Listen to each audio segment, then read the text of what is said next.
Muy buenos días para todos. Damos inicio a la etapa número 3 o el video número 3 de nuestro módulo de relaciones laborales y legales en la gestión del talento humano. Continuaremos con el tema específico a los salarios y a la forma de salarización que hoy se presenta en las relaciones de trabajo. Vamos a ver mientras proyectamos aquí la diapositiva. Listo. Bueno, resulta que el salario tiene una serie de connotaciones de naturaleza jurídica, es decir, existen unas normas que regulan el salario, como es el pago del salario mínimo para aquellos trabajadores que para aquellos trabajadores que prestan un servicio por una jornada de 48 horas máximas legales y pues bajo ese entendido pues el gobierno nacional para el caso colombiano y en el extranjero muchos países, por no decir que todos, se regula el salario mínimo, ya que pues eso es un principio fundamental de las relaciones de trabajo a nivel mundial, establecido por la Organización Internacional del Trabajo.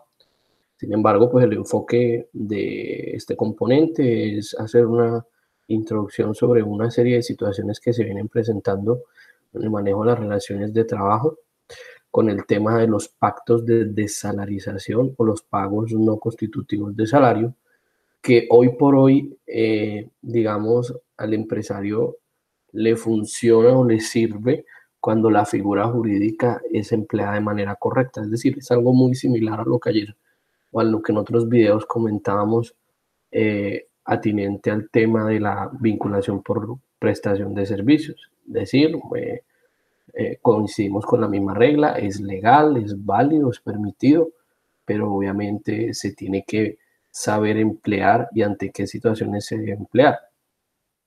Entonces, la esencia del salario es meramente retributiva, empecemos por ahí. Es decir, que el salario es lo que se recibe como contraprestación directa del servicio. Luego al salario accede el trabajador o el operario que le presta sus servicios a un empleador, un empresario, sea persona natural, sea persona jurídica, sea cual sea la actividad económica que se ejecute, pues siempre se ha de remunerar el salario como factor de contraprestación. Sin embargo, la normatividad laboral, concretamente en el artículo 127 y 128 del Código Sustantivo del Trabajo, han regulado la figura del pago de lo que se constituye salario y lo que no se considera constituye salario. Pese a que aquí hay que hacer una claridad, y en ese sentido va el tercer inciso de esta diapositiva, pese a que existe una posibilidad de que las partes acuerden libremente unos factores que no constituyen salario, lo cierto es que existe una norma muy especial en materia de aportes a la parafiscalidad, donde sí se maneja cierto límite. Entonces, empecemos. Hay unos límites a la desalarización, ¿cierto? Es decir, que la desalarización que le permite al empresario alivianar las cargas prestacionales, aliviar las cargas en materia de seguridad social y para fiscales. Recordemos que lo que veíamos ayer en otros videos, atinente al tema de lo que cuesta un trabajador y el comentario que yo les hacía. Luego, pues, y también recordemos lo que yo comentaba, que el salario del trabajador era el que determinaba el monto de la cotización o del aporte a la seguridad social. Luego, pues obviamente el salario va de la mano con el tema de cotización a la seguridad social. Entonces, por eso es tan importante tener en cuenta que pues hay unos límites a la desalarización y esos límites a la desalarización eh, se han creado para evitar unos aspectos y es lo siguiente.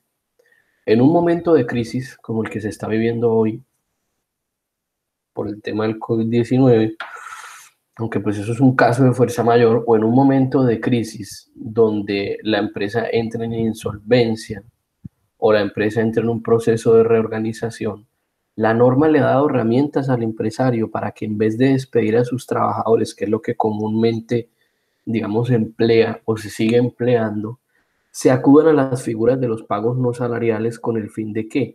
de reducir las cargas económicas para el empresario para que pueda volver a salir a flote, avante y vuelva a, digamos, a reunir o construir una utilidad que le permita sobrellevar la actividad empresarial. Luego de la actividad empresarial se beneficia no solamente el empresario, sino también el trabajador, ya que pues el empresario es el que genera el empleo y pues a través del empleo es que pues los trabajadores solventan sus necesidades, como ya lo decíamos en videos anteriores. Entonces, como medidas modernas en materia de combatir el tema de insolvencia, se le ha permitido a los empleadores desalarizar algunos factores que anteriormente eran considerados salarios. Importante tener en cuenta la interpretación jurisprudencial de la Sala de Casación Laboral de la Corte Suprema de Justicia, donde ha establecido una serie de reglas para que los pagos no salariales no sean empleados en forma abusiva o excesiva de parte del empleador. Al respecto ha dicho, por ejemplo, que para que un pago, perdón, no sea constitutivo de salario, debe mediar un acuerdo expreso entre las partes. Entonces, primera medida es que los pagos no salariales no se pueden pactar de manera verbal, tienen que consignarse por escrito. Entonces, usted me preguntará a mí o se hará esa pregunta, bueno, ¿y los trabajadores que tienen contrato verbal, cómo hacen si les quieren hacer pagos no salariales? Usted los puede hacer. Lo que va a tener es que tienes un acuerdo por escrito del pago no constitutivo de salario. ¿Eso es válido? Por supuesto que es válido. Pese a que usted no tenga, digamos como tal en sí, la firma de un documento denominado contrato de trabajo, usted puede pactar un acuerdo no salarial. Lo importante es que en ese acuerdo no salarial se consigne, por ejemplo, cuál es el nombre del rubro que va a recibir ese trabajador, es decir, llámese bonificación, auxilio, sobresueldo o comisión, o como se le quiera denominar, a razón de que se percibe y se establezca de manera clara y precisa el concepto del pago y la forma de pago. Es decir, si vamos a pagar mensual, si la vamos a pagar quincenal, si la vamos a pagar bimensual, trimestral, semestral, anual, en fin.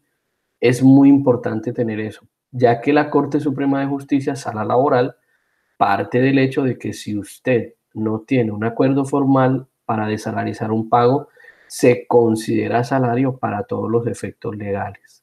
Así la esencia del pago sea no salarial. Es decir, eso es como una serie de, como un castigo, una sanción que le impone la Corte Suprema de Justicia a los empleadores para que sean un poco formales en estos acuerdos de desalarización, con el fin de tener que una seguridad jurídica sobre qué es lo que es salario y qué es lo que no es salario. Esto con el fin de proteger al trabajador. Ahora bien, interesa para efectos de la actividad académica que ustedes conozcan los alcances de la interpretación normativa. Es importante decirles que probablemente cuando ustedes hagan la lectura, que los invito a hacerla, de estos dos artículos, se van a pegar de pronto un enredado, se van a confundir, pero pues ya digamos, damos unos tips para poderlo entender de mejor manera. Empecemos por el artículo 127. Entonces dice, elementos integrantes del salario. Dice la norma, constituye salario no solo la remuneración ordinaria fija o variable, ordinaria es la que se recibe mensualmente, ¿cierto? O la que se recibe por periodos, fija es la que se establece o es mejor conocida como salario base en la mayoría de los trabajadores, y remuneración variable es la que perciben, por ejemplo, los comisionistas que tienen cargos de vendedores o de preventistas. Continuemos. Dice, constituye salario no solo la remuneración ordinaria fija variable, sino todo lo que recibe el trabajador en dinero o en especie como contraprestación directa del servicio. Ojo, aquí hay un elemento muy importante. Será salario todo lo que usted reciba, empleado o trabajador, perdón, en relación directa con el servicio. ¿Qué sería una remuneración como contraprestación directa del servicio? Por ejemplo, la comisión. Para mí y para muchos, la comisión de un vendedor no puede ser un pago no salarial porque es que la comisión se alcanza en contraprestación directa del servicio. Es decir, si el vendedor no vende, no ejecuta funciones del trabajador propiamente dicha, no percibe la comisión. Luego la comisión, para todos los efectos legales, ha de ser un pago constitutivo de salario. Continúa la norma diciendo, sea cualquiera la forma o denominación que se adopte. Y ahí pone algunos ejemplos la norma de los nombres que pueden recibir esos pagos. Primas, sobresueldos, bonificaciones habituales, valor de trabajo suplementario, ahí entran recargos y horas extras, valor de trabajo en días de descanso obligatorio, es decir, recargo dominical, y mire, porcentajes sobre ventas y comisiones, es decir, que las ventas, el porcentaje sobre las ventas y las comisiones, la norma establece si es salario para todos los efectos legales, pero también te establece una característica, una regla general, que se obtenga como contraprestación directa del servicio. Luego, por ejemplo, la bonificación que no sea habitual, sino que sea ocasional, es decir, que se reciba cuando se cumple una meta, es una bonificación que en mis palabras es constitutiva de salario porque se accede por el cumplimiento de unas metas como trabajador. ¿Listo? Pasemos ahora al tema de pago no constitutivos de salario. Dice la norma, no constituyen salario las sumas que ocasionalmente, ¿sí? Y por mera liberalidad recibe el trabajador del empleador como primas, bonificaciones o gratificaciones ocasionales. Aquí el tema de habituales u ocasionales, ¿qué es lo habitual? Lo que se percibe de manera continua. ¿Qué es lo ocasional? Lo que se percibe de manera discontinua. ¿Cómo ha entendido la Corte Suprema de Justicia esto? Mire, hay algunas empresas que pagan una bonificación que es la prima quinquenal. ¿En qué consiste la prima quinquenal? Por cada 5 años de servicio le pagan a un trabajador una prima.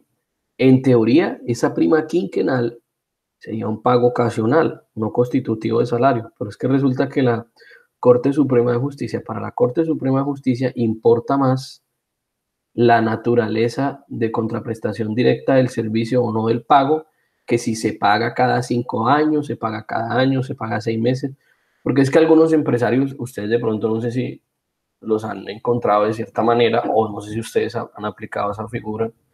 Hay algunos empresarios que creen que porque si yo pago una prima cada 3 meses, cada 6 meses o cada año, automáticamente se constituye como no salarial en razón a que es un pago ocasional. Y resulta que no, que para la Corte Suprema es más preponderante el hecho de que se analice si se obtiene como contraprestación directa del servicio. Entonces, ahí está la claridad.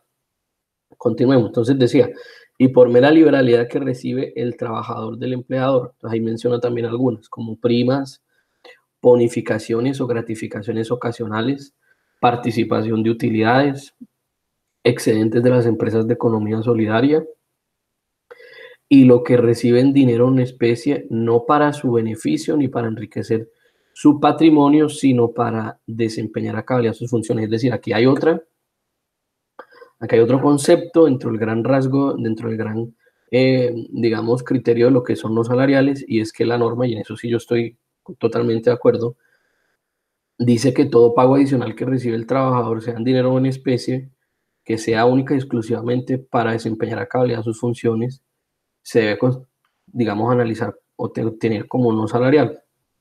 Por ejemplo, a un mensajero que le pagan un auxilio de movilización o de rodamiento. Eso es un pago no salarial, porque bien se sabe que el auxilio de rodamiento cumple la finalidad de que el mensajero tenga dinero para tanquear su motocicleta, costear los gastos de rodamiento de la bicicleta, es decir, mantenimiento y como tal en sí repuestos, en fin, y para pagar también, ¿por qué no?, los parqueaderos cuando lo envían a unos lugares donde no se puede estacionar en la vía pública. Estos dineros que él recibe enriquecen su patrimonio, no lo enriquecen porque no le están contribuyendo a solventar alguna necesidad vital. ¿Cuáles son esas necesidades vitales que se deben tener en cuenta para entender que se enriquece el patrimonio del trabajador? Cuando el empleador entrega alimentación, habitación o vestuario, ¿cierto? Porque cuando se entrega eso, se solventa, se favorece al enriquecimiento del patrimonio del trabajador de manera indirecta. Luego, por ejemplo, si a usted su empleador le paga 1.000.000 de pesos como auxilio de vivienda para que usted no tenga que pagar arriendo, pues de manera indirecta el empleador está asumiendo un costo que es personalísimo del trabajador y eso obviamente enriquece el patrimonio. ¿Por qué? Porque está reduciendo uno de sus pasivos, que es la vivienda. Lo mismo a entenderse con la alimentación y con el vestuario. Los gastos de representación, ¿qué son? Son los dineros que le entregan a un gerente, a un empleado de alto perfil para cumplir a cabalidad con sus funciones. Continuamos entonces con el análisis. Dice, ni los beneficios o auxilios habituales o ocasionales acordados convencional o contractualmente. Bueno, aquí ya entra el tema de lo que les explicaba hace un momento. Y aquí también, por aquí es donde entran muchos empresarios. Entonces voy a leer completamente el inciso. Dice, ni los beneficios o auxilios habituales u ocasionales acordados convencional o contractualmente u otorgados en forma extralegal por el empleador, cuando las partes hayan dispuesto expresamente que no constituyen salario en dinero o en especie, tales como la alimentación, la habitación o el vestuario, las primas extralegales de vacaciones o de servicios o de Navidad. Es decir, que ustedes denotan que esta última parte que leí se encuentra subrayado. Eso quiere decir que antes de esa subraya, todo lo que estaba anteriormente, la ley lo establece, lo señala taxativamente. En qué situaciones no constituyen salario, y uno creería que para todo lo demás que está en el artículo, hasta donde llega la expresión títulos octavo y noveno, no habría necesidad de hacer un acuerdo no salarial por escrito, y que uno entendería más bien de la lectura que a partir de todo lo que está subrayado en el artículo 128, pues sí se tendría que hacer un acuerdo. Pero mi recomendación es háganlo, así se esté tratando de algún pago de los que esté en el inicio de la norma. ¿Por qué? Porque es mejor tener esa seguridad jurídica tanto para empleador o para trabajador.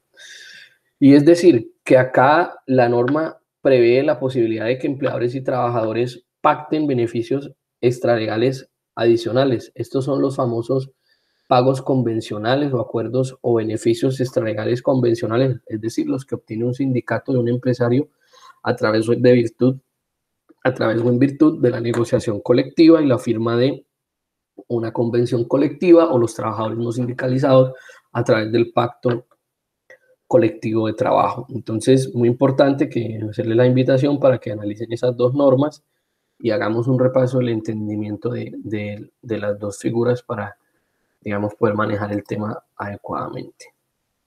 Bueno, perdón. Continuemos entonces con nuestro temario.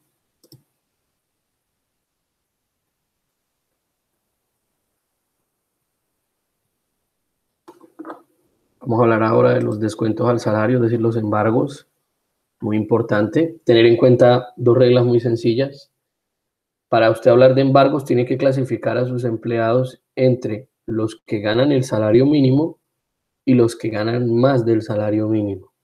Porque de acuerdo a la remuneración a estos dos grupos se aplica la regla de embargo. Los que ganan el salario mínimo solamente no se les puede embargar el salario. La regla general es el salario mínimo es inembargable, ¿cierto? Luego el salario mínimo, al ser inembargable, un banco, un particular o cualquier otra entidad financiera no va a poder embargar al trabajador que gana el salario mínimo. Pero como toda regla en el derecho, existen unas excepciones y son dos. Una, la cuota de alimentos, que es una obligación ineludible, ¿cierto? Y dos, las deudas con las cooperativas, ¿sí? Por eso es que la cooperativa le presta dinero con tanta facilidad al que gana el salario mínimo, porque la cooperativa es la única, por decirlo así, la entidad financiera que puede ordenar el embargo del 50% del salario, es decir, tanto por cuotas de alimentos como por deudas con cooperativas se puede embargar hasta el 50% del salario que gane el trabajador, es decir, salario base, no salario neto.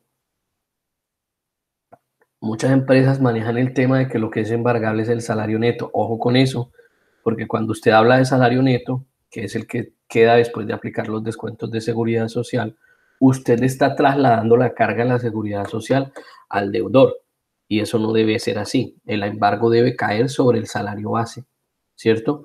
O sobre el salario, o sobre todos los ingresos, más bien, perdón, porque es que usted puede tener un salario base, ¿cierto? puede tener ingresos adicionales como primas salariales o primas no salariales, y puede tener ingresos adicionales como trabajo suplementario, es decir, recargos nocturnos u horas extras o recargos dominicales que le pueden hacer efecto en ese sentido. Entonces, básicamente esa regla tenerla clara para los que ganan el salario mínimo. Quien gana más del salario mínimo, ¿cierto? Se le puede embargar la quinta parte que excede el salario mínimo mensual, ¿cierto? Es decir, que a las personas que ganan más del mínimo, los bancos y los particulares sí los pueden embargar, pero con cierto límite. Ahora, hablemos de la prelación de créditos. ¿Qué es la prelación de créditos? La prelación de créditos es establecer unos órdenes crediticios que son establecidos por niveles sin importar la fecha de llegada de los embargos. En el derecho se tiene una regla muy general que la pueden aplicar y es la conocida como primero en tiempo, primero en derecho. Pero resulta que la excepción a esa figura es la prelación de los créditos. Y los créditos tienen unos niveles y se encuentran, como lo dije hace un momento, estratificados, por decirlo en cierta medida, y dentro del primer nivel se encuentran los embargos de alimentos o por cuotas alimentarias o por pensiones alimentarias, y debajo de él se encuentran los embargos por cooperativas. Eso quiere decir que esos embargos por cooperativas los puede obtener los puede aplicar, los debe aplicar el empleador en un segundo orden de interés en la cadena. Es decir, que primero van los embargos de alimentos, después van los embargos de cooperativas y de ahí hacia abajo, pues ya vienen todos los demás embargos. Luego, si el trabajador le llegó primero, por ejemplo, un embargo de un banco, gana más del mínimo, claro está.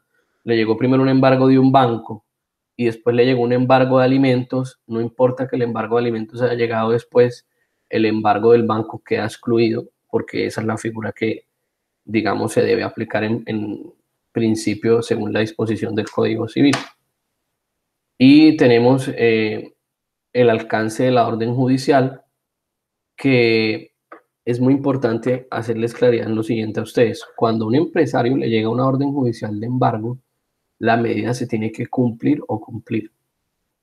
Y ese cumplir o cumplir tiene pues obviamente sus excepciones. Analicemos.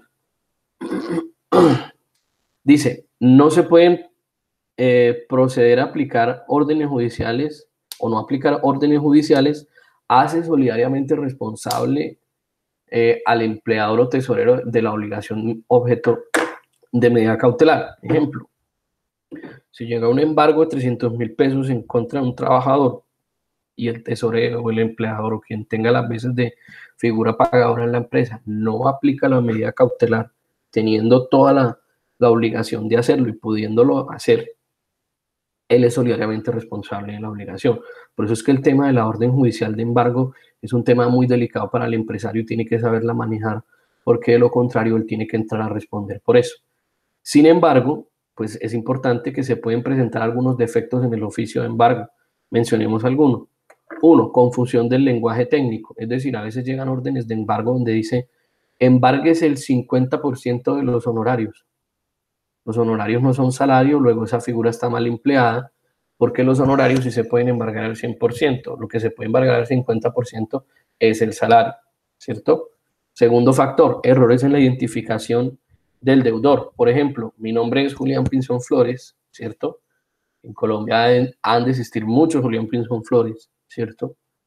Y puede haber un Julián Pinzón Flores que se escriba con Z al final del apellido Flores, como es el caso mío, pero puede haber otro que se escriba con S, ¿cierto? O puede haber, o podemos haber homónimos, es decir, tenemos el mismo nombre, pero lo que nos diferencia es el documento de identidad. Entonces es muy importante que cuando el empleador reciba la orden de embargo, analice precisamente cómo está identificado el trabajador, ya que si, por ejemplo, Julián Pinzón Flores, que trabaja en esta empresa A, su cédula termina en 35, por decirlo de cierta manera, y ese es el empleado mío, y a mí me llega una orden judicial donde también se ordena embargar a Julián Pinzón Flores, pero la cédula no termina en 35, sino termina en 24, ojo con eso, no aplique la orden judicial, porque no está tratándose de la misma persona. Es decir, el trabajador debe estar plenamente identificado sin errores y aparecer identificado en el oficio de embargo tal cual como aparece identificado en el documento de identidad.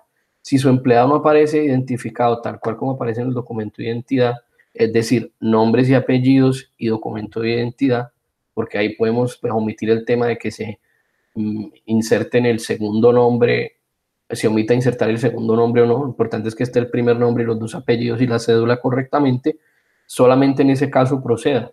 Usted no se ponga a presumir, no, es que Julián Pinzón Flores, sí, él trabaja acá, pero la cédula no termina en 25 como ordenó el juez, sino termina en 34, yo voy a aplicarla. Ojo con eso, porque si usted hace eso, usted le está aplicando una orden judicial a quien no debe aplicársela, después el trabajador puede solicitar por vía judicial, le reintegren el dinero que usted como empresa le descontó por haber aplicado una orden judicial que tenía una identificación distinta al trabajador. ¿Listo? Aspecto 3, ambigüedad en el alcance del embargo. Y va muy de la mano con el 4, que es embargo decretado sin cuantía. Ambigüedad en el alcance del embargo, por ejemplo, dice lo siguiente: embargar la quinta parte que exceda el salario mínimo, porque así es la regla que está en el Código Sustantivo del Trabajo, de los honorarios. Entonces el tema es, bueno, ¿cómo es el cuento acá? ¿Va a embargar salario o va a embargar honorarios? Aclárenme. Entonces, frente a esas ambigüedades, es bueno que como empresario usted escriba la orden, escriba al juzgado, perdón, a la autoridad judicial o administrativa, porque acordémonos que las autoridades administrativas también pueden embargar, es decir, la DIAN, la UGPP, en fin. Lo puede escribir le puede escribir, perdón, para bien sea informarle que va a aplicar el embargo, que no lo va a aplicar porque el trabajador no labora ahí o que no lo va a aplicar porque el trabajador ya está embargado y entra en cola de embargos, eso se puede hacer. O 3, el embargo pues está decretado sin cuantía, es decir, el único embargo que se puede decretar sin cuantía, porque es una obligación que todos los meses se causa y no termina, es la cuota de alimentos. Es la única orden judicial que a usted le puede llegar sin determinación de cuantía, porque, digamos, es una obligación de naturaleza de tracto sucesivo, es decir, todos los meses se va causando. Algo así como que todos los meses tengo que pagar la luz, el agua, en fin, esas son obligaciones de tracto sucesivo, es decir, las que se van generando mensualmente.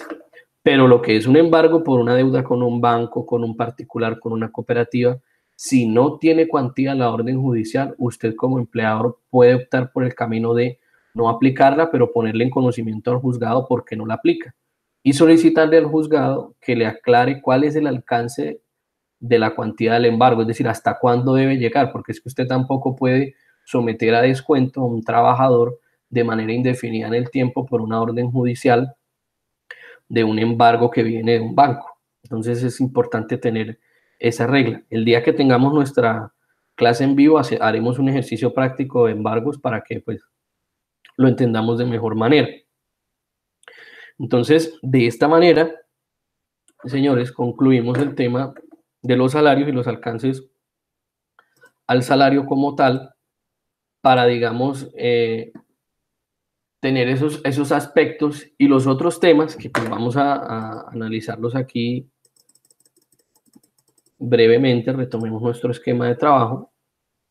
Lo que son el tema de derecho laboral colectivo y algunos principios los trabajaremos en la teleclase en vivo, ya que pues sé yo de antemano que por el pensum, por ejemplo, los temas sindicales, ustedes no los habrán de visto en el pregrado, entonces pues trataremos de que sea un poco más práctico en la explicación para que ustedes, digamos, no les sea tan extraño este tema. Y los principios, vuelvo y repito la misma metodología que he manejado yo desde el principio de estos videos.